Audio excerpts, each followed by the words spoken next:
Medical রিপোর্টটা কিভাবে online থেকে ডাউনলোড করবেন। আসসালামু আলাইকুম, ওয়েলকাম টু আবিক কম্পিউটার একাডেমি। কেমন আছেন সবাই? আশা করি সবাই ভালো আছেন। অল্প পুঁজিতে কম্পিউটারের ব্যবসা শুরু করুন, অনলাইনের কাজ শিখুন। আজকের পর্বে আপনাদেরকে দেখাবো যে মেডিকেল রিপোর্ট কিভাবে চেক করবেন। যারা দেশের বাহিরে যায়, যেমন অনেকেই আছে যে দেশের বাহিরে যায়, বাহিরে যাওয়ার আগে মেডিকেল করে, সেই মেডিকেল রিপোর্টটা কিভাবে অনলাইন থেকে ডাউনলোড করবেন এবং প্রিন্ট করে কাস্টমারকে দিবেন, সেই প্রসেসটা নিয়ে আজকের এই ভিডিওটি কেউ স্কিপ না করে পুরো ভিডিওটি দেখার চেষ্টা করবেন। যারা এখনো আমাদের পূর্বের পার্টগুলো দেখেন নাই, অলরেডি কিন্তু আমরা অনেকগুলো পার্ট শেষ করছি। টোটাল পার্ট অনেকগুলো প্লে লিস্ট তৈরি করা আছে, আপনারা সবগুলো একটি একটি করে দেখে আসতে পারে। তো কথা না বাড়িয়ে চলুন আজকের ভিডিওটি শুরু করি। ভিডিও শুরু করার আগে বলবো, যারা আমাদের চ্যানেলে নতুন আছেন, এখনো আমাদের চ্যানেলটি সাবস্ক্রাইব করেননি, প্লিজ চ্যানেলটি সাবস্ক্রাইব করে বেল বাটনটি বাজিয়ে দিবেন। মেডিকেল রিপোর্ট বের করার জন্য আপনার প্রথমে লাগবে পাসপোর্ট নাম্বার অথবা স্লিপ নাম্বারটা। আমি পাসপোর্ট নাম্বার দিয়ে বের করে দেখাচ্ছি।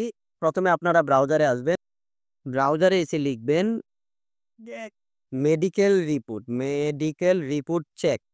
এই মেডিকেল রিপোর্ট চেকের প্রথম যে ওয়েবসাইটটি আসছে দেখেন, ইউর মেডিকেল এক্সামিনেশন রেজাল্ট, এখানে একটা ক্লিক করবেন। ক্লিক করার পরে এখানে দেখেন ইউর মেডিকেল এক্সামিনেশন রেজাল্ট, এখানে হচ্ছে বাই পাসপোর্ট নাম্বার এবং হচ্ছে স্লিপ নাম্বার। আপনি চাইলে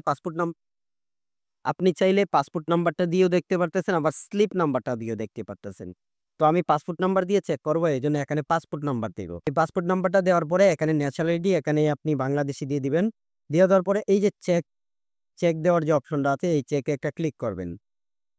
ক্লিক করার সাথে সাথে একটু লোড নিবে। নিচের দিকে আসলে এখানে দেখতে পারবেন আপনার মেডিকেল যে রিপোর্টটা, সেখানে কিন্তু পিডিএফ আকারে দিয়ে দিতে। এখানে সব নাম তথ্য সবগুলাই দেখতে পারবেন। এখানে দেখেন পিডিএফ ডাউনলোড এবং প্রিন্ট করার জন্য এই পিডিএফ অপশনে একটা ক্লিক করবেন। পিডিএফ অপশনে ক্লিক করার পরে দেখেন পিডিএফটা কিন্তু আমাদের সরাসরি ডাউনলোড হয়ে গেছে। এখানে দেখেন পার্সোনাল ইনফরমেশন মেডিকেল। এখন ফিট না আনফিট সেটা দেখার জন্য এখানে দেখেন স্ট্যাটাসে, এই যে এখানে দেখেন অটোমেটিকলি এখানে কিন্তু পিড আসছে।